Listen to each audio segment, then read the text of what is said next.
स्वागत है आप लोगों का। आशा करते हैं आप लोग बढ़िया होंगे। मैं बता दूं मैं भी बढ़िया हूँ। अब जो है हम आईपीएस केस स्टडीज की जो सीरीज थी हमारी, जिसमें हम case study number 1, 2 and case study number 8 already पढ़ चुके हैं, उसी पे आज हम करने वाले हैं चर्चा केस स्टडी नंबर 3 पे। चलिए जी, केस स्टडी नंबर 3 को कंप्लीट करने वाले इससे पहले मैं बता दूं, एक बार फिर से मैं रिकैप कर दूं। जो आईबीएस हमारे हैं पेपर नंबर 6 आईसीआई की न्यू कोर्स जो लंच हुए हैं, that is regarding to integrated business solutions, जहाँ पे हमारे पास paper number 1, paper number 2, 3, 4 and 5 सारे के कंबाइन होके केस स्टडी दिए जाएंगे आपको, जिसमें मे बी 5 से 6 एमसीक्यूज होंगे एंड 2 से 3 डिस्क्रिप्टिव क्वेश्चंस होंगे जिसको आपको सॉल्व करने होंगे। अब ये जो है कम्प्रहेंसिव इसलिए बोला जा रहा है क्योंकि इस पे आपके concept from FR, DT, IDT, law, self list की लॉ, एसएमपी, सब में से आपकी जो कंसेप्ट है उसको यहाँ पे पूछे जाते हैं। ठीक है सर, ये तो बातें हम ऑलरेडी समझ चुके हैं, ऑलरेडी जान चुके हैं। ठीक है, चलिए क्वेश्चन नंबर 3 को देखते हैं। क्वेश्चन नंबर 3 को आज कंप्लीट करते हैं अच्छे तरीके से। ठीक है जी, हाँ सही सुनाई दे रहा है, सही बोल रहे हो आप लोग कि पहले केस स्टडी कंप्लीट करने से पहले, स्टार्ट करने से पहले हम लोग देखते हैं कि भैया एमसीक्यूज में क्या क्या है। एमसीक्यू पहले देख लेते हैं, एमसीक्यू के बाद में हम जाके स्टडीज को पढ़ेंगे। ठीक है सर, एमसीक्यू आपके पास में है, देखिए। Considering matter stated 8(1) relating to short deductions of tax. Short deductions of tax मतलब सर TDS तो नहीं, हाँ जी सर TDS है, ये सही समझ पकड़ा आप लोगों ने। From the payments made to the BCCL by survey team in their so-called notice, which of the following statement is most appropriate in this regard? Tax was required to be deducted on handling charges and railway freight. However, no tax was required to be deducted on road transportation charges under relevant provision of law. अच्छा, अभी तो options नहीं पढ़ेंगे, अभी तो हम questions ही पढ़ेंगे। Questions पढ़ के हमें समझ आ रहा है कि एक सर्वे हुआ है, सर्वे होने के बाद में एक सर्वे हुआ है, सर्वे होने के बाद हमें ये आइडिया लगा है, सर्वे हुआ है, सर्वे होने के बाद में जाके वहाँ पे कुछ पॉइंट्स में भी उन्होंने बताए होंगे जहाँ पे टीडीएस का शॉर्ट रिडक्शंस हमें दिखने को मिल रहा है। ठीक है जी सर, ये क्वेश्चन से समझ में आ रहा है, टीडीएस पे क्वेश्चन है। द सर्वे टीम, अच्छा फिर से सर्वे मतलब सर्वे हुआ है वहाँ पे। Raise the issue of applications of inappropriate rate. Inappropriate rate मतलब ये भी समझ में आ रहा है हमें कि टीडीएस की इनअप्रोप्रिएट रेट पे टीडीएस डिडक्शंस किया गया while deducting the tax from payments made to certain companies providing clearing and the forwarding services. अच्छा, क्लियरिंग एंड फॉरवर्डिंग सर्विसेज क्या होता है ये समझा दें। क्लियरिंग एंड फॉरवर्डिंग सर्विसेज आपने पढ़ा होगा एफटीपी पे, फॉरेन ट्रेड पॉलिसी पे, जहाँ पे हम देखते हैं कस्टम्स स्टेशन पे जो है काफ़ी जो सारे हमें डॉक्यूमेंटेशन कंप्लायंसेस करने होते हैं, काफ़ी डॉक्यूमेंटेशन चाहिए होते हैं, तो बिजनेसेस को ये थोड़ा बर्डनसम लगता है, हार्डल लगता है। तो इस वजह से वो क्या करते हैं, क्लियरिंग एंड फॉरवर्डिंग एजेंट्स होते हैं जिनको ये हायर करते हैं, क्लियरिंग फॉरवर्डिंग एजेंट्स के थ्रू ही ये अपना काम करवाते हैं। ये उनकी सर्विसेज को ही हम क्लियरिंग एंड फॉरवर्डिंग सर्विसेज कहते हैं। ठीक है सर, इस पे क्वेश्चन ये था कि इन्होंने इनअप्रोप्रिएट रेट पे टीडीएस किया था। It means may be rate जो है 10% होना चाहिए, बट इन्होंने रेट जो है 2% पे मे बी डिडक्ट किया होगा। ठीक है, कोई नहीं, ये देख लेंगे हम क्वेश्चंस पे आगे केस स्टडी पढ़ने के बाद समझ लेंगे क्या है सिनेरियो इस पे। It was pointed out in the so-called notice that FST limited has failed to deduct TDS। अच्छा, उन्होंने TDS डिडक्ट ही नहीं किया। एक ऐसी सिनेरियो है जहाँ पे TDS उन्होंने डिडक्ट ही नहीं किया। ठीक है, to a company owning exhibitions in centre in Mumbai for a makeshift stalls and use of furniture. अच्छा, यहाँ पे दो चीजें हैं, एक मेकशिफ्ट स्टॉल का यूज किया गया है और एक जो है फर्नीचर का यूज किया गया है। तो यहाँ पे हमें ये समझना है कि इस पे मे बी रेंट का जो हमारे पास section number 194I maybe उससे रिलेटेड ये क्वेश्चंस पूछे गए होंगे। तो यहाँ पे जो furniture and mixed stall, sir mixed stall क्या होता है? अच्छा, मिक्सिड स्टॉल का मतलब हो गया जो तंबू होते हैं, टेंट वगैरह जो हो गया वो तंबू, वही तंबू के बाद तंबू को ही हम मिक्सिड स्टॉल कहते हैं। ठीक है सर, आगे बढ़ते हैं। आगे बढ़ने में हमें जो है क्वेश्चन नंबर 4 पे देखते हैं क्या है question number. As regards destructions of stock of raw material in a fire in the month of April 2023 is concerned, which statement is most appropriate? अच्छा, इन्होंने बोला कि डिस्ट्रक्शंस हो गया किस चीज का, stock of raw material. What does this mean कि रॉ मटेरियल जो है ऑलरेडी डिस्ट्रॉय हो चुके हैं। तो यहाँ पे आपको दिख रहा है कि आईटीसी का है सर, हमें याद आ गया, क्या याद आ गया, 17 सेक्शन नंबर 5 का जो क्लॉज नंबर एच है, यहाँ पे बोला गया कि गुड्स यदि डिस्ट्रॉय हो जाता है, गुड्स यदि लॉस हो जाता है, थेप हो जाता है, थेप हो जाते हैं, तो इन दैट सिनेरियो हमें जो है आईटीसी को रिवर्स करना होता है। इनके सामने आईटीसी ले रखा है, तो उसी की रिगार्डिंग ये क्वेश्चन है। ठीक है, आप सही समझ रहे हो। ठीक है, एस 8 हम की स्टडी पढ़ने के बाद वापस आएंगे, इसमें देखेंगे क्या आंसर होना चाहिए। क्वेश्चन नंबर 5 पे चलते हैं। The team has raised the issue of non payment of GST on availing the services of security agency described in the case study under reverse charge mechanism. हाँ जी सर, ये भी याद आ गया, मैं रिवर्स चार्ज मैकेनिज्म बोलते हैं कि security services है तो security services any person other than बड़ी कॉर्पोरेट यदि सम पर्सन को देता है जो कि टैक्सेबल टेरिटरी हो, एनी पर्सन जो टैक्सेबल टेरिटरी पे। तो हमें ध्यान देना है कि इन केस ये प्रोवाइडेड बाय अ बड़ी कॉर्पोरेट है तो इन दैट सिनारियो हमें जो है इस पे आरसीएम नहीं लगेगा। इनकेस बड़ी और देन बड़ी कॉर्पोरेट है तो आरसीएम लग जाएगा। ठीक है, ये हम चेक कर लेंगे। और उसमें भी ध्यान ये रखना है कि सिक्योरिटी पर्सनल ही होना चाहिए, सीसीटीवी कैमराज वगैरह नहीं होना चाहिए। सिक्योरिटी पर्सनल, सिक्योरिटी पर्सनल अर्थात सिक्योरिटी गार्ड को ही प्रोवाइड किया जाना चाहिए। ठीक है, इस पे ये कंसेप्ट लगेंगे, इस पे हम वापस जाएंगे एक बार केस स्टडी पढ़ने के बाद। ठीक है सर, आगे चलते हैं। डिस्क्रिप्टिव क्वेश्चंस है, इसमें दो डिस्क्रिप्टिव क्वेश्चंस पूछे गए। एक है the survey team has raised the matter regarding non deductions of the tax at source of ocean freight to shipping agents of non resident foreign shipping companies. अच्छा, कोई non resident foreign shipping companies है उस पे TDS deductions उन्होंने किया नहीं है, उससे रिलेटेड ये क्वेश्चंस यहाँ पे पूछा गया।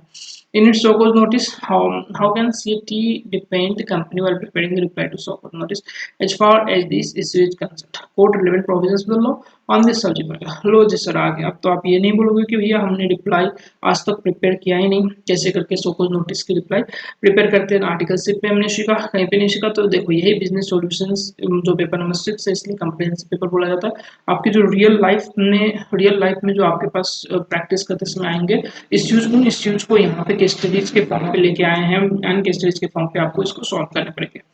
ठीक है सर, देख लेंगे इसका आंसर भी एक बार, केस स्टडी पढ़ लेंगे, उसके बाद पहले क्वेश्चंस निपटा लेते हैं। GST team has pointed out that the company is required to reverse the ITC on the common input services relating to exempt supplies of duty credit skips। अच्छा, ड्यूटी क्रेडिट स्किप्स एग्जाम होता है, ये तो हमें पता है।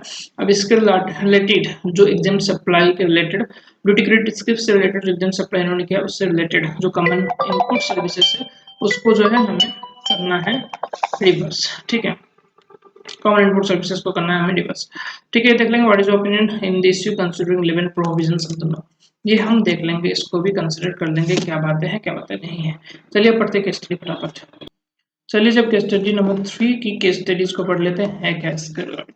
ठीक है, Apostol Limited is engaged in the business of manufacturing and export of ready-made garments, ठीक है, like shirt, t-shirt, tops, and similar casual wear. CAT is a statutory auditor of the company and also provides the tax consultancy services. Also handles the matter pertaining to direct and indirect tax of the company. On a Monday morning, he had gone to the company's office located in Noida for participating in a pre-arranged meeting with certain key directors of the company on some matters. The said location also housed the company's manufacturing facilities. तो ये paragraph पढ़ के समझ में आ रहा है, background सा है जहाँ पे एफएसटी लिमिटेड कंपनी है उसकी सीएटी जो है ऑडिटर प्री अरेंज मीटिंग में उनके पास गए हुए हैं उनकी लोकेशन पे। ठीक है, जहाँ पे मैन्युफैक्चरिंग के काम भी चलते हैं। Barely had the meeting started, a team of 3 officers from the descended income tax department descended upon the company's premises to conduct TDS survey। अच्छा, TDS सर्वे के क्वेश्चंस हम देख रहे थे नीचे, सर्वे वर्ड्स काफी बार आ रहे थे, इट मींस TDS सर्वे वहां पे कनेक्ट किया गया था।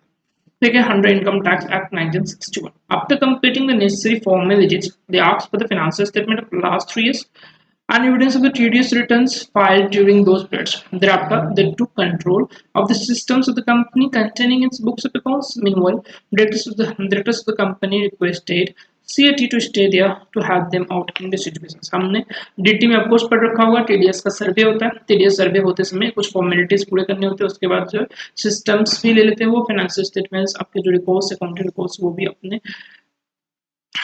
भी अपने कब्जे में लेके वो लोग चेक करते हैं इस पे क्या क्या बातें हैं। वही यहाँ पे इन्होंने फाइल उन्होंने यहीं पे टीडीएस रिटर्न जो भी इन्होंने फाइल कर रखा है तो ये and financial statement of last 3 years इन्होंने मांगे हैं टीडीएस सर्वे के दौरान। ठीक है, after pursuing the companies account books documentary evidences including bills for few hours, the team summarized the following points: purported lapses by the company in the match of the TDS returns and central assets।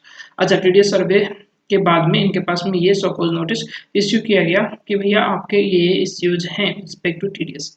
Pointed out that the company has made payments during these years to Bharat Container Corporation Limited, अच्छा, a government-owned PSU. The said company operates container cargo services and its terminal is linked with rail lines to various gateway ports, including one at JNPT, Nava सेवा मुंबई। ये क्या कहना चाह रही है, clearing and forwarding sorry cargo services ये ले रही है बीसीसीएल से, उसके दौरान उसके लिए ही एफएसटी लिमिटेड ने पेमेंट किया था बीसीसीएल को। ठीक है, आगे पढ़ते हैं।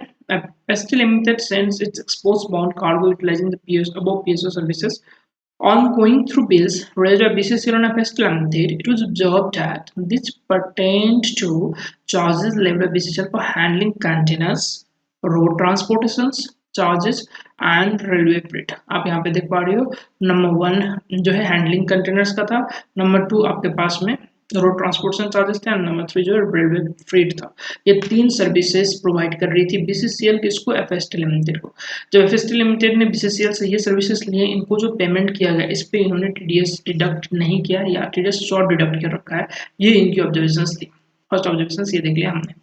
चलिए जी सेकंड पॉइंट पे देखते हैं। FST limited has made payment during this years to certain companies providing clearing and forwarding services. जो हमारी एमसीक्यू पे भी हम देख रहे थे क्लियरिंग फॉरवर्डिंग सर्विसेज रिलेटेड बातें थी, वो यहाँ पे बातें की बने कि क्लियरिंग फॉरवर्डिंग सर्विसेज जब दिए गए, कुछ सर्विसेज इन्होंने लिए उसके पेमेंट्स इन्होंने किए हैं। The team has pointed out that the tax has been deducted on these payments at inappropriate rates। अच्छा, जो रेट पे उनको टैक्स डिडक्ट करना चाहिए था, इन्होंने उस रेट पे टैक्स डिडक्ट नहीं करके कुछ इनअप्रोप्रिएट रेट पे टैक्स डिडक्ट किया, जिसकी वजह से शॉर्ट डिडक्शन से तो टैक्स हो रखे हैं। इनके हिसाब से ये 5% पे होनी चाहिए। ये इनको कमीशंस की तरफ ट्रीट कर रहे हैं। 194H के हिसाब से इन पे टीडीएस डिडक्ट किया जाना चाहिए, ये इनका कहना है सर्वे टीम का। ठीक है सर, देखते हैं आगे। FST limited has also recently participated in the fair in Mumbai in 2023-24 and had paid rupees charges of 5 lakhs towards Maxi pistols and its furniture। इसका भी क्वेश्चन हमारे पास एमसीक्यू में था कि भैया Maxi pistols and the furnitures use किए थे, उसके लिए इन्होंने 5 लाख रुपए पेमेंट किए हैं। ठीक है, अब इनकी पॉइंट ये है कि इन्होंने डिडक्ट ही नहीं किया टीडीएस इस पे डिडक्ट नहीं किया, इनके हिसाब से टीडीएस इस पे डिडक्ट होना चाहिए था। ठीक है, इसके लिए हम कैसे करके नोटिस रिप्लाई करेंगे ये हम देख लेंगे आगे। During this survey the team also stumbled एक मिनट, ठीक है। During the survey, team also stumbled upon the service bills for few clearing and the forwarding agents. The agents were acting as shipping agent of non-resident shipping owners। अच्छा, कुछ non residents के ship honours थे, उनके regarding to FST limited क्या कर रही थी, ocean freight इन shipping agents को दे रही थी, जो कि नॉन रेजिडेंट शिपिंग लाइंस, यहाँ पे बार बार जो हाईलाइट करने वाले शब्द है that is non resident ship honours के शिपिंग एजेंट्स थे ये, जिनके रिलेटेड ये काम कर रहे थे। ठीक है sir, the team had pointed that tax deduct ही नहीं किए गए on ocean freight paid to this shipping agents. इन शिपिंग एजेंट्स को जो फ्रेट पे किया गया उस पे जो है टीडीएस डिडक्ट ही नहीं किया गया। इनमें आई थिंक 2-3 सेक्शंस है रिलेटेड टू डीटी, वो हम देख लेंगे। आगे बढ़ते हैं। Before leaving team also raise SCN to these above issues. ठीक है, ये सारे इश्यूज हैं, 4 डिफरेंट इश्यूज रेज किए गए। एक तो बीसीसीएल कंपनी से जो कार्गो सर्विसेज लेती थी एफएसटी लिमिटेड, उन्होंने उस पे टीडीएस डिडक्ट शॉर्ट डिडक्शंस कर रखा है। Next, clearing and forwarding services जो इन्होंने ले रखे हैं फ्रॉम अ कंपनी, जहां पे इन्होंने टीडीएस, यहाँ पे भी शॉर्ट डिडक्शंस उनके हिसाब से 5% पे डिडक्ट होना चाहिए। थर्ड नंबर पॉइंट क्या था, थर्ड नंबर पॉइंट था रिगार्डिंग टू कि मुंबई में कुछ एग्जीबिशन हुआ था जहां पे इन्होंने mixed stalls and furnitures use किए थे, बट इन्होंने टीडीएस डिडक्ट ही नहीं किया। फोर्थ नंबर इनकी ऑब्जर्वेशन था कि भैया क्लियरिंग एंड फॉरवर्डिंग एजेंट्स नहीं थे, शिपिंग एजेंट्स थे। शिपिंग एजेंट्स सही वर्ड है इसके लिए, शिपिंग एजेंट्स थे, शिपिंग एजेंट्स जो कि नॉन रेजिडेंट शिपिंग ऑनर्स के लिए थे, यहाँ पे भी इन्होंने टीडीएस डिडक्ट नहीं किया।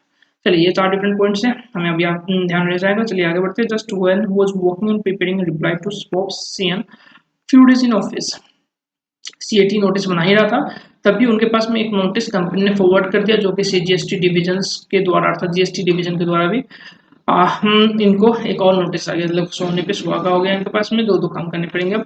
Basis of the risk analysis, इनकी कहना है कि भाई रिस्की एक्सपोर्टर माना जा रहा है एफएसटी लिमिटेड को on the basis of the risk analysis जो उन्होंने किया है डीजीआर। ठीक है, the said notice content a list of documents, इन्होंने कुछ ज्यादा नहीं बट डॉक्यूमेंट्स चाहिए इनको कि भैया ये डॉक्यूमेंट्स आप हमें प्रोवाइड कर दो। वो डॉक्यूमेंट्स इन्होंने मांगे हैं, जो डॉक्यूमेंट्स है GST 9, GST 3 with GST 1, reconciliations with ITC reflecting on the quarter reconciliations payable issued with GST 1, financial statement of the past year, the company exporting goods on payment of IGST। अच्छा हाँ, goods ये company export करने के 2 तरीके होते हैं, एक तो पेमेंट ऑफ जीएसटी के थ्रू कर लो आप, या फिर विदाउट पेमेंट ऑफ जीएसटी करो। Without payment of GST LUT के थ्रू करते हैं हम, लेटर ऑफ अंडरटेकिंग के थ्रू करते हैं, यहाँ पे ये पेमेंट ऑफ जीएसटी के थ्रू कर रहे हैं, ये हमें ध्यान रखना है। ठीक है सर, आगे बढ़ते हैं। Export bound shipments attract GST at the rate of 5%। Subsequently, a department team has also visited the premises in of the company। ठीक है, बाद में डिपार्टमेंट ने विजिट भी किया, विजिट करने के बाद में उनकी ये ऑब्जर्वेशंस थे। चलिए जो ऑब्जर्वेशन पढ़ लेते, क्या क्या ऑब्जर्वेशन थे उनके। Team pointed out that the fabric, जो इनकी मेन रॉ मटेरियल है for manufacturing the garments having the textile value of rupees 50 lakhs attracting GST rate at 5% was destroyed। हमने एक क्वेश्चन देखा था जहाँ पे डिस्ट्रक्शंस की बातें किया गया था, रिवर्सल्स ऑफ आईटीसी होनी चाहिए। कंपनी ने आईटीसी अवेल किया था 2.5 lakhs in the month of April 2023। ठीक है, डिस्ट्रॉय हो गया ये, एंड ये डिस्ट्रॉय हुआ अप्रैल 2023 में, एंड इसके रिलेटेड 2.5 lakhs इन्होंने अवेल कर रखा था आईटीसी। तो इनको क्या करना पड़ेगा, रिवर्स करना पड़ेगा इस आईटीसी को। चलिए सर आगे देखते हैं, नेक्स्ट ऑब्जेक्शन क्या है। Company has been availing service of security services, ये भी क्वेश्चन हमारे पास एमसीक्यू पे पूछा गया था। For providing it with security man power. ठीक है, पहली बात तो सिक्योरिटी सर्विसेज है एंड ये सिक्योरिटी मैन पावर के थ्रू ही प्रोवाइड किया जा रहा है। अब हमें ये चेक करना है कि सिक्योरिटी सर्विस प्रोवाइड कौन कर रहा है। ठीक है, तो company had paid amount rupees 10 lakhs two one such security service agency of proprietorship concerns. अच्छा, ये बॉडी कॉर्पोरेट नहीं है तो आरसीएम इस पे एप्लीकेबल हो जाएगा। 2023-24 up to the date of terms which is insisted at the company was equal to PGST and service and reversal mechanism। ठीक है, आरसीएम इस पे एप्लीकेबल होगा, हमने चेक कर लिया तो आरसीएम पे इनको पेमेंट करना चाहिए, इन्होंने आरसीएम पे इसको पेमेंट नहीं किया। This is second observation bye GST department. Next observation क्या है, it has pointed out that the company has received duty credit scripts. इसके लिए हमारे पास डिस्क्रिप्टिव क्वेश्चंस भी है। ड्यूटी क्रेडिट स्क्रिप्ट्स पे common exam supplies, common ITC की competitions में करने, ऐसे लिंक करते जाएंगे हम जैसे जैसे केस स्टडी को पढ़ते जाएंगे। ठीक है सर, आगे बढ़ते हैं।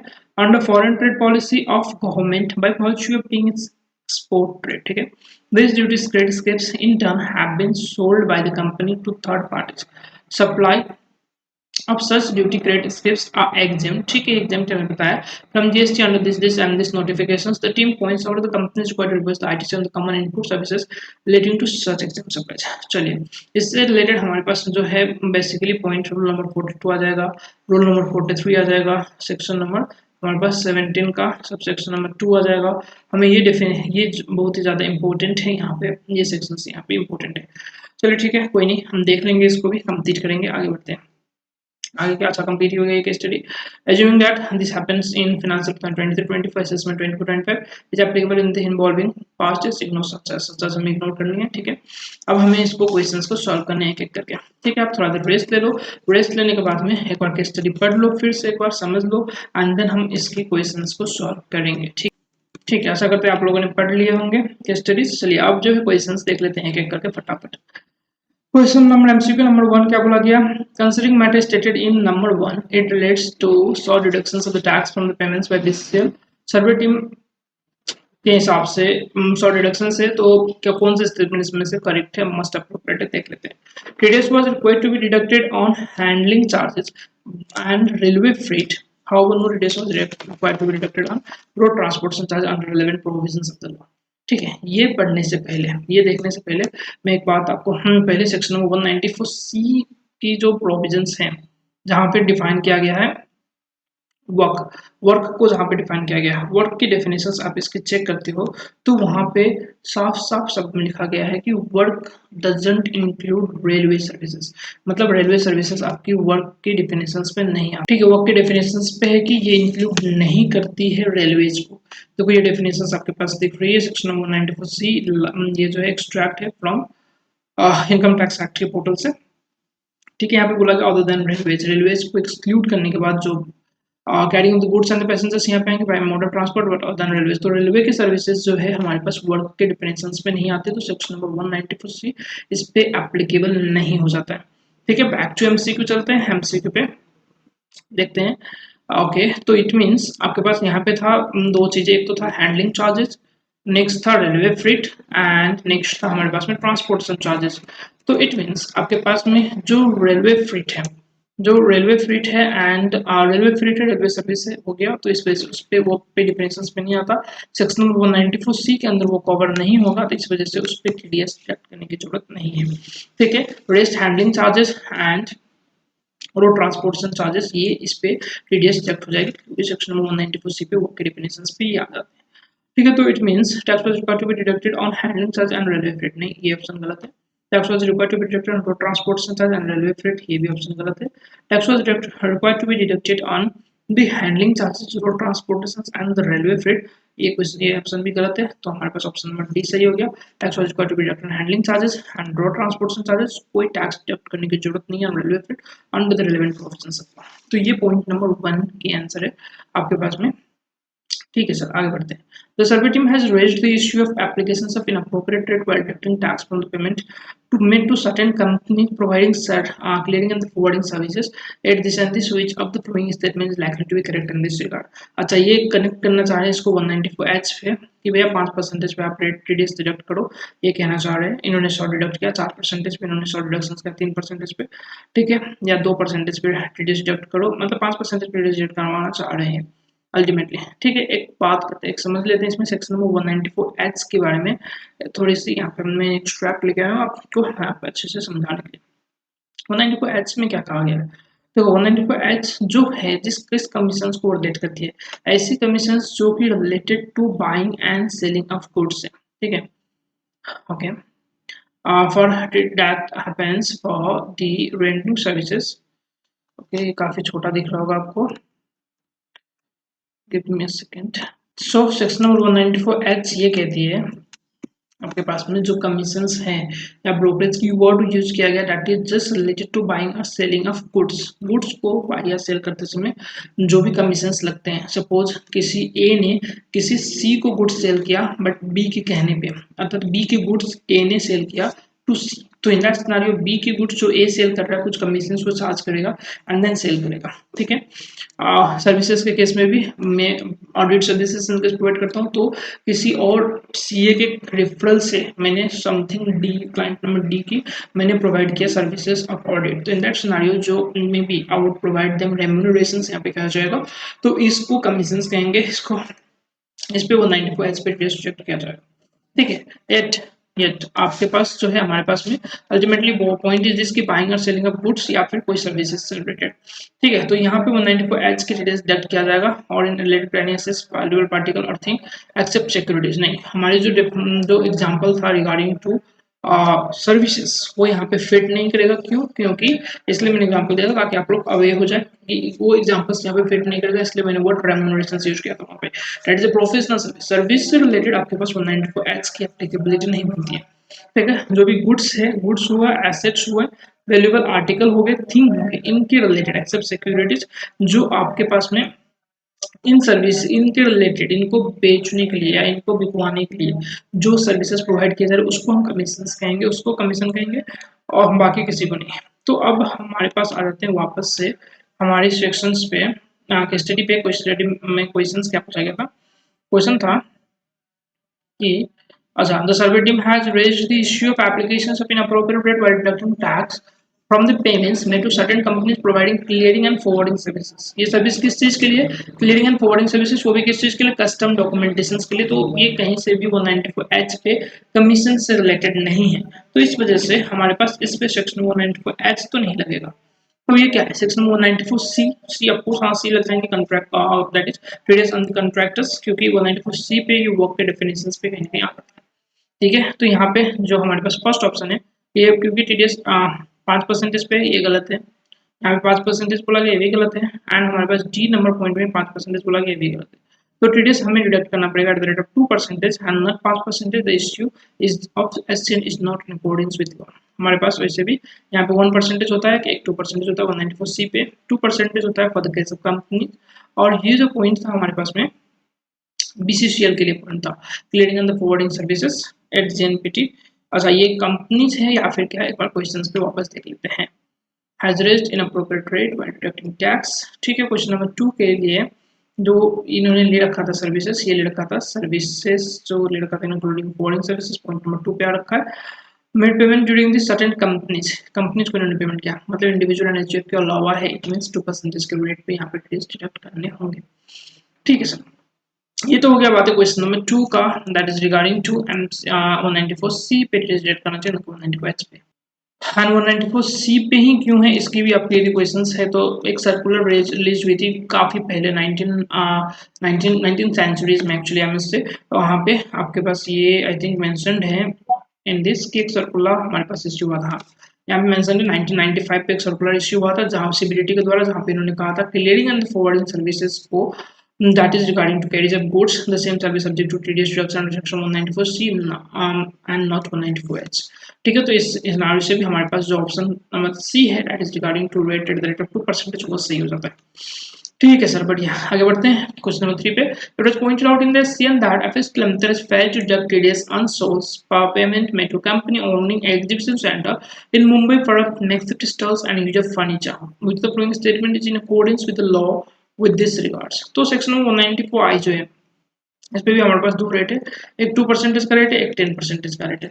और हमारे पास जो है 2% का रेट प्लांट एंड मशीनरी के लिए हो जाता है, एंड 10% का रेट जो होता है बाकी चीज़ों के लिए, दैट इज बाकी चीज़ों में यहाँ पे आ जाएगा बिल्डिंग, बिल्डिंग आ जाते हैं, इमूवेबल प्रॉपर्टी आ जाते हैं, इंक्लूडिंग फिक्सचर्स को बोला जाता है यहाँ पे, including furnitures and the fixtures. तो फर्नीचर्स पे हमारे पास जो रेट होता है दैट रेट इज 10%। फर्नीचर्स पे जो रेट है हमारे पास 10% का रेट आ जाता है। ठीक है, ये देखिए। अब point is mixed stall. Mixed stall क्या है, बम्बू होगा, मे बी बैम्बू का तंबू होगा, तो उस पर कौन सा टीडीएस डेट करना, उस पर कोई टीडीएस डेट नहीं होंगे। ठीक है, तो आ जाता है इस पर TDS was required to be deducted the source payment made to company exhibition owning exhibition centre such staff the payment necessary to be deduct. 2% का रेट होगा ना, प्लांट एंड मशीनरी है, 10% का रेट हो जाएंगे, 10% का रेट ये भी है। चलो देख लेते हैं। Was not required to be deducted, ये तो होगा नहीं, तो ये दो ऑप्शंस में से कोई एक ऑप्शन से। For the use of mixed stalls at the rate of 2%, नहीं 2% mixed stalls plant and machinery की डिफिनेशंस में नहीं आता, इसमें से नहीं है। तो ये ऑप्शन हमारे पास option number B is the right option. Question number 3 की B is the right option. ठीक है, तो और आंसर पे एक्सप्लेनेशंस पढ़ लेते हैं। एक्सप्लेनेशंस क्या, under the provision section 194 a person not being individual or HUF who is responsible for paying resident by way of rent, sale at the time of credit to the account to pay or at the time of payment thereof in such cash by the issue of cash or in draft whichever is earlier, deduct income tax rate at the 2% plant and machinery के लिए, 10% for land building including factory building और furnitures और fittings। ठीक है, तो in that scenario हमारे पास जो है रेट टीडीएस डिडक्ट करने की होती है, दैट रेट इज 10%। ठीक है सर, आगे बढ़ते हैं क्वेश्चन नंबर 4। क्वेश्चन नंबर 4 क्या बोला था, अपने डिस्ट्रक्शंस ऑफ द स्टॉक है। तो इन दैट सिनेरियो कौन सी स्टेटमेंट मस्ट अप्रोप्रिएट है, reversal of ITC of 2.5 lakh by the company. देखो ये हमारे पास हमने ऑलरेडी पढ़ रखा था केस स्टडी में कि 2.5 लाख रुपए की जो फर्स्ट पॉइंट था, ओके या इट इज 2.5 लाख इन्होंने क्या ले रखा था, आईटीसी अवेल कर रखा था इस पॉइंट से रिलेटेड।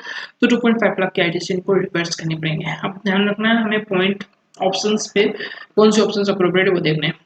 ओके, आईटीसी रिवर्स करने के वैसे दो तरीके होते थे, हम आउटपुट टैक्स लायबिलिटी पे ऐड कर देते थे इसको, या फिर रिवर्स ही कर देते थे आईटीसी। तो यहाँ पे एक पॉइंट, यहाँ पे रिवर्स ऑफ आईटीसी, यहाँ पॉइंट अच्छे से ध्यान रखना, रिड्यूसिंग आउटपुट लायबिलिटी, इंक्रीजिंग तो गलती है, issue raised by the team is not according with the law, ये भी गलत है, इन अकॉर्डेंस विद लॉ ही है। तो ये दो ऑप्शंस में से कौन सा ऑप्शन ठीक है, reversal of ITC is the right option, क्योंकि यहाँ पे आउटपुट लायबिलिटी बोला इन्होंने। आउटपुट लायबिलिटी हम कहते हैं डायरेक्टली जो टर्नओवर जीएस सेल्स पे जो जीएसटी लगता है उसको आउटपुट लायबिलिटी कहते हैं। Output tax liability is that liability that is obtained after reductions of ITC. तो it means gross profit and net profit की तरफ समझ सकते हो। ग्रोस प्रॉफिट आउटपुट लायबिलिटी हो गई एंड नेट प्रॉफिट हमारे पास में आउटपुट टैक्स लायबिलिटी हो जाता है। इस वजह से आउटपुट टैक्स लायबिलिटी वर्ड यहाँ पे यूज किया जाता है। In that scenario B would be the right options, but यहाँ पे पॉइंट है आईटीसी, इस वजह से reversal of ITC use word use किया गया, that is the right most appropriate answer for question number 4। ठीक है जी, अब चलते हैं आगे। क्वेश्चन नंबर 4 के आंसर ए हो गए हमारे पास में। अब next team has raised the issue of non-payment of the GST and availing services of a security agency described in the case study under reversal. The following is true in this regard. GST of 0.5 lakh was required to be paid under reverse charge mechanism and ITC of 0.5 lakh was required to be taken by the company in its monthly GST or 3B. ठीक है sir, 1.8 lakh was required to be paid under reverse charge and ठीक है, ये दोनों option same ही लग रहे हैं, amount की फर्क है। 0.5 lakh was required to be paid under reverse charge but no credit, credit तो इसे मिल ही जाते थे, ऑप्शन गलत है। 1.8 लाख बट नो क्रेडिट, तो ये ऑप्शन भी गलत है। तो ये दो ऑप्शंस में से सही पॉइंट है कि अब 1.8 होगा या 0.5 होगा। इन्होंने जीएसटी का रेट तो कोई यहाँ पे दिया नहीं है कि कौन से जीएसटी रेट्स एप्लीकेबल करने हमें, बट हमारे पास जो ऑप्शन है यहाँ पे ₹10 लाख इन्होंने पेमेंट किया है, तो 18% हम जीएसटी का रेट एज्यूम करके चलते हैं। तो 1.8 लाख की जो पॉइंट क्वेश्चन आंसर में बी था that would be the correct. ठीक है, तो हमारे पास क्वेश्चन नंबर 5 की answer number B would be correct. वैसे ये जीएसटी के रेट्स आपको एग्जाम में अफकोर्स आएंगे, आपको उसके लिए वरी करने की जरूरत नहीं। ठीक है सर, आगे बढ़ते हैं। आगे बढ़ने के लिए हमारे पास क्वेश्चन नंबर 6 है, that is regarding to descriptive question. Descriptive question में क्या है, survey team has raised the matter regarding the non reduction of tax as those on ocean freight paid to shipping agents. Shipping agents of non-resident foreign shipping companies in its show cause notice. How can CAT defend the company? देखो ultimately क्या है, shipping agents को फ्रीट पे किया गया ocean फ्रीट। तो यहाँ पे आ जाता है पॉइंट सेक्शन 194C, सेक्शन 195 क्योंकि नॉन रेजिडेंट है, 194C एप्लीकेबल ही नहीं होगा, 194C applicable only for the resident. ठीक है, सेक्शन 195 कहीं ना कहीं इस पे एप्लीकेबल हो जाते हैं, देख लेते हैं। बट उससे पहले आपको एक सेक्शन याद रखना होगा, सेक्शन नंबर 172। 172 जो है ये स्टार्ट ही होती है with the wordings notwithstanding anything contained in this act. What does this mean कि इस इनकम टैक्स एक्ट में कहीं पे भी कुछ भी लिखा हुआ है, इससे हमें कोई लेना देना नहीं है। What ever is concern in section 172 आपको वही देखना है। इट मीन सेक्शन 195 की टीडीएस डिडक्शंस भी यहाँ पे एप्लीकेबल नहीं हो जाएगा। तो एप्लीकेबल क्या होगा, सेक्शन नंबर 172 एप्लीकेबल होगा। सेक्शन 172 एक्चुअली हमें ये सेक्शन ये है कि जनरली हम टीडीएस की टैक्स की लायबिलिटी हमारे पास होती है एट द एंड। टीडीएस की प्रोविजन क्या है, टीडीएस की एक्चुअली कंसेप्ट लाया क्यों है, टीडीएस का कंसेप्ट इसलिए लाया कि आपने अभी पेमेंट किया बट टैक्स तो आप रिटर्न भरोगे तभी जाके पे करोगे। So in the form of advance tax आप लेके चल सकते हो कि अभी से ही कुछ ना कुछ पेमेंट इनकम गवर्नमेंट को पे किया जाए। तो that the concept for the TDS. ठीक है, अब यहाँ पे जो है सेक्शन नंबर 172 जो शिपिंग एजेंसी है, क्योंकि ये इंडिया छोड़ के बाहर जा रही है, तो इन दैट सिनेरियो टीडीएस की डिडक्शंस इस पे करनी चाहिए या नहीं करनी चाहिए, उसके लिए सेक्शन 172 ये कहता है कि आपके पास इस सिनारियो पे सेक्शन 1 शिपिंग एजेंट्स के लिए जो भी अब इंडिया छोड़ के जाने वाली है, तो इनकी पॉइंट ऑफ टैक्सेशन अभी आ जाती है, हम साल के एंड तक वेट नहीं करेंगे। साल के एंड तक वेट नहीं करेंगे और आपको at this point in time आपको एट द रेट ऑफ 5% की 7.5% की रेट है वहाँ पे, उस रेट पे जितनी भी आपकी इनकम है उस पर टैक्स फिल करने होंगे एंड टैक्स पे करने होंगे। एंड इसकी 1 मंथ के अंदर अंदर जब आप यहाँ से लीव करते हो, डिपार्ट करते हो, उसके 1 मंथ के अंदर अंदर आपको यहाँ पे पेमेंट रिटर्न भी फाइल करने होंगे। तो ये बेसिकली है with respect to shipping agents की प्रोविजन सेक्शन 172 पे एक आ गया। तो क्योंकि ऑलरेडी वो टैक्स पे कर रहे हैं एंड देन लीव कर रहे हैं इंडिया को, इस वजह से इस पर टैक्स डिडक्शंस की रिक्वायरमेंट नहीं बनती है। ठीक है सर, ये बात है सेक्शन 172 की रिगार्डिंग। ठीक है, इसमें मैंने कुछ स्ट्रैप्स आपके लिए लेके आया यहाँ पे सेक्शन 172 पे। 172 में यहाँ पे देखो सेक्शन 194 से एप्लीकेबल होगा नहीं क्योंकि applicable only present, but this is the case with clearing and forwarding and the shipping business. तो सेक्शन 172 यहाँ पे एप्लीकेबल हो जाएगा। ये सेल्फ कंटेंट कोड है and is applicable only to the non resident business को ही एप्लीकेबल हो जाता है ये। ठीक है, अब tax is to be paid पर जोर्नी वाइज, जहाँ पे टैक्स हमें जोर्नी वाइज पे करना होता है एंड सीप वाइज पे करना होता है। ठीक है, and return to be filed within 30 days, जैसे मैंने अभी आपको बताया। सो इन दिस केस 194 से भी एप्लीकेबल नहीं होगा, 195 भी एप्लीकेबल नहीं होगा, टीडीएस की रिडक्शंस करने की जरूरत नहीं है। ठीक है, एक बार इसकी आंसर डिस्क्रिप्टिव आंसर जो आईसीआई के द्वारा दिया गया वो भी देख ही लेते हैं। In the given situation, FST Limited has made payment of ocean freight to the non-resident shipping company. Section 194C के बारे में बताया गया कि इस पे हमें TDS कब डिडक्ट करना होता है, बट एक्चुअली में सेक्शन 194C जो है एप्लीकेबल हो जाता है रेजिडेंट पर्सन के लिए ही। ये कहाँ पे लिखा गया, in person of the contract between the contract and the specified person are at the time the credit, हमें ठीक है देयर ऑफ इन कैश हो या फिर इस चेक और ड्राफ्ट से पेमेंट किया गया हो, हमें डिडक्ट करना होगा एट स्पेसिफाइड रेट। ठीक है, वर्क्स में हमें carries of the goods and the passenger by any mode और देन द रेलवेज इंक्लूड किया गया है। लेकिन सेक्शन नंबर सर्कुलर नंबर 723 के रिगार्डिंग हमारे पास में in this regard relating to the shipping business of non-resident, it states that section 172 deals with the business of non-resident.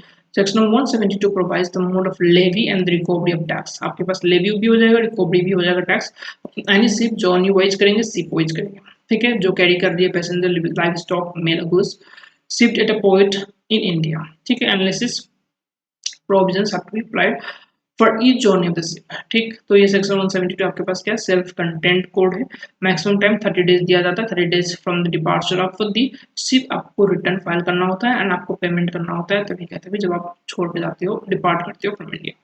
The provision of section 172 are to apply notwithstanding anything contained in the provisions of this act।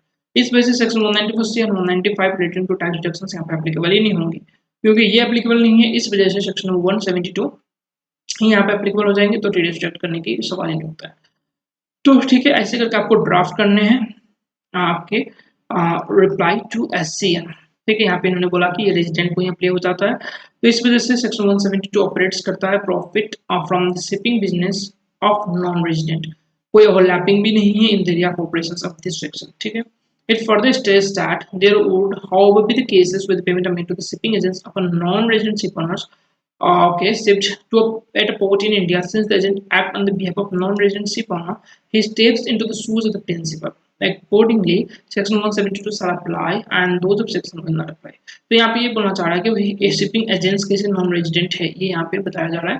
Shipping agent क्योंकि non resident ship owners के भी यहाँ पे काम कर रहा है, तो इस वजह से प्रिंसिपल्स के शूज में वो स्टेपिंग करते हैं, इस वजह से उनको भी हम नॉन रेजिडेंट ही लेंगे। Therefore, it is very much clear that it was not required to deduct tax and CAT can defend the company by preparing reply to SN on these lines। बस ऐसे करके आपको ड्राफ्ट करके लिख के आना। Sir क्या इतना लंबा चौड़ा मैं आंसर लिखना होगा? काफी लंबा नहीं है, अल्टीमेटली ओपन बुक ही होने वाली है, तो आपको लिखने होंगे। मे बी आप कॉपी पेस्ट कर लो, या फिर जो मेन कंसेप्ट है, मेन कंसेप्ट यहाँ पे ये कि सेक्शन 194C यहाँ पे एप्लीकेबल नहीं होगा, क्योंकि एप्लीकेबल होता है सिर्फ और सिर्फ प्रेसिडेंट के लिए, ठीक है। और सेक्शन 195 की एप्लीकेबिलिटी डिफाइन करने से पहले आपको सेक्शन 172 के बारे में बताना होगा कि ये सब कंटेंट कोड है, not standing anything content in this clause से ये सेक्शन स्टार्ट होता है। और इसी में levy and recovery of tax के बारे में बताया गया, जहाँ पे ईच जोन वाइज उनको पेमेंट करनी होगी, 30 डेज के अंदर रिटर्न फाइलिंग करनी होगी from the date of departure of the ship. ये बता के आप बता सकते हो कि सेक्शन 172 क्योंकि नॉन सेल्फ कंटेंट कोड है, सेक्शन 194 से 195 यहाँ पे एप्लीकेबल नहीं होंगे, इसलिए कोई टीडी स्टार्ट करने की जरूरत नहीं है। इतना लिख के आप इसको कंप्लीट कर सकते हो। क्वेश्चन नंबर 6 यहाँ पे कंप्लीट हो जाता है आपका। अब आते हैं क्वेश्चन नंबर 7 पे। The ST team has pointed out the company is required to reverse the ITC on common input services relating to exempt supplies, duties, credit scripts. What is your opinion issued in this regard? ठीक है, तो duty credit scripts ultimately है exam supplies, ठीक है। आपको मैं लेके जाना चाहूंगा सेक्शन नंबर 72 पे। 72 क्या कहता है? इनकेस आपके पास जीरो रिलेटेड सप्लाइज है, इंक्लूडिंग टैक्सेबल सप्लाइज भी आप करते हो, तो इन दैट सिनेरियो सप्लाई करते हो taxable as well as exempt supplies, तो in that scenario ITC related exempt supplies need to be reversed, जिनके लिए रूल 42 है input services and rule 43 regarding to the capital goods कि ITC आप कैसे reverse करोगे। जहां पे आपको याद आ रहा होगा E plus F divide by T multiplied by okay 60, ऐसा कुछ फॉर्मूला होता है जहाँ पे हम एग्जाम सप्लाइज प्लस जो भी हमारे पास टर्नओवर कॉमन सप्लाइज की कॉमन आईटीसी कितनी होती है divide total ITC multiplied by 60 करके हम यहाँ पे जो है इसको करते हैं कैलकुलेशंस, ठीक है। इसमें कोई इशू नहीं है, हम इस पे बट एक्चुअली यहाँ पे कैलकुलेशंस करके हमें नहीं दिखाना, कैलकुलेशंस का एक फॉर्मूला है, वो कैलकुलेशंस हम यहाँ पे यूज नहीं करना। Exam supply includes non taxable supply, RCM, sale of proper immovable property, sale of securities. अब यहाँ पे पॉइंट ये डेफिनेशंस पे क्वेश्चंस पूछ दिया गया एग्जाम सप्लाइज के डेफिनेशंस पे। ये बात है यहाँ पे कंसंट्रेट करना चाहूंगा आपको कि एग्जाम सप्लाइज के डेफिनेशंस पे क्वेश्चन पूछा गया है। पूरा पूरी आपको डिफाइन नहीं करना, रूल 42 क्या कहता है, रूल 43 क्या कहता है, आपको सेक्शन 17(2) डिफाइन कर देना है। एंड सेक्शन 17(2) में जो रूल 42 एंड रूल 43 है उनकी पर्सपेक्टिव पे हमें एग्जाम सप्लाइज के डेफिनेशन सेक्शन 17 पे दिया गया, जहां पे सेक्शन 17 में एग्जाम सप्लाइज के जो डेफिनेशंस नॉर्मली, उसके अलावा इन्होंने कहा है कि हमें आरसीएम, अब द सब आरसीएम भी इंक्लूड करना है, सेल ऑफ इमूवेबल प्रॉपर्टी भी इंक्लूड करना है, that is restricted to stamp duty value, sale of securities भी इंक्लूड करना है, ठीक है। इसके अलावा नॉन टैक्सेबल सप्लाई भी इंक्लूड करना है।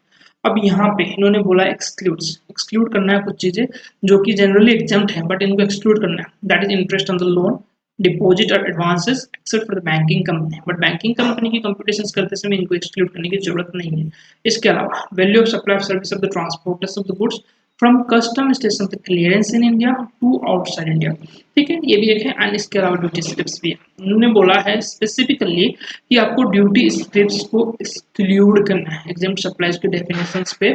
Duty slips, interest on the loan, deposits जो है, उसके अलावा ड्यूटी स्लिप्स को भी आपको एक्सक्लूड करना है। It means they are not the exam supplies, उसको एग्जाम सप्लाइज की तरह नहीं लिया गया for the purpose of section 17 rule number 42 and rule number 43। इस वजह से इसकी आईटीसी आपको रिवर्स करने की जरूरत नहीं बनती है, क्योंकि हमारे पास में इसको एक्सक्लूड किया जा रहा है एग्जाम सप्लाई के डेफिनेशंस पे। अल्टीमेटली यहाँ पर डेफिनेशंस ऑफ एग्जाम सप्लाई पे आपको पूरा क्वेश्चंस पूछ लिया गया, ठीक है। चलते हैं आंसर पे, समझ लेते हैं आंसर कैसे लिखना है। सेक्शन 72 कहता है कि जहां पे गुड्स और सर्विसेज रजिस्टर्ड पर्सन दे रहा है partly for effecting taxable supplies including duty supply under this act under the integrated goods and service tax act and partly for effecting the exam supplies भी दे रहा है बंदा एंड टैक्सेबल सप्लाइज भी दे रहा है बंदा। तो in that scenario amount of credits R be restricted, ITC restrict कर दिया जाएगा उतना जो कि इनपुट टैक्स है attributable to the taxable supplies including zero rated supply। zero rated supply भी आपको आईटीसी मिल जाती है, आपको पता है। Section 17(3) value of exempt supply को डिफाइन करता है, जहां पे इन्होंने कहा कि इंक्लूड करेंगे supplies on which recipient is liable to pay tax and reverse charge basis जो ऑलरेडी डिफाइंड वो तो आएंगे, इसके अलावा आरसीएम को इंक्लूड करना है, ट्रांजैक्शंस एंड सिक्योरिटीज को इंक्लूड करना है, sale of land and subject to close number B of part 5 of schedule number 2 sale of building, वही है value of supply custom clearance to agent, ठीक है। पारा नंबर 5 में क्या इंक्लूड है उसके बारे में यहाँ पे बता दिया गया। रूल नंबर 42 में कहा गया है कि आप इनपुट कैसे करके डिटरमिन करोगे, जहाँ पे इनपुट एंड इनपुट सर्विसेज के बारे में बताया गया, ठीक है। अब रूल नंबर 43 में कैपिटल गुड्स के रिलेटेड बातें बताएंगे, आपको पूरा पूरी डिफाइन करने की जरूरत नहीं इस पे।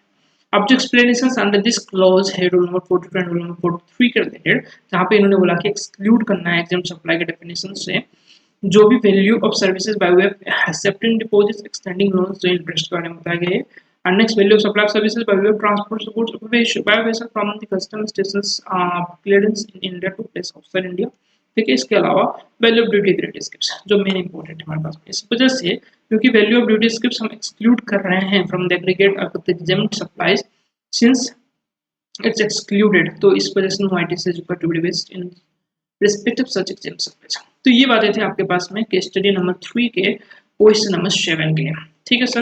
दैट्स डन, कंप्लीट हो गया हमारे पास ये केस स्टडीज। आपके पास में अब तक इन केस आपने अब तक सब्सक्राइब नहीं किया है इस चैनल को तो आप सब्सक्राइब कर लो, क्योंकि आपके पास केस स्टडी नंबर 1, 2 एंड ये केस स्टडी नंबर 3, इसके अलावा केस स्टडी नंबर 8 ऑलरेडी हमने इसी चैनल पे आपको मिल जाएंगे आईबीएस के। अब इसके अलावा बाकी जो केस स्टडी बचे हैं 4, 5, 6 एंड 7 वो भी आपके पास जल्द से जल्दी मिल जाएंगे इसी यूट्यूब चैनल पे। आपको आईबीएस के लिए कहीं और जाने की जरूरत नहीं है, आईबीएस से रिलेटेड जो भी समरी नोट्स होंगे इन केस स्टडीज के वो भी आपको इसी चैनल पे अवेलेबल हो जाएंगे, ठीक है सर। मिलते हैं नेक्स्ट वीडियो पे, तब तक के लिए आप हंसते रहिए, मुस्कुराते रहिए। Bye bye and stay tuned for the next video.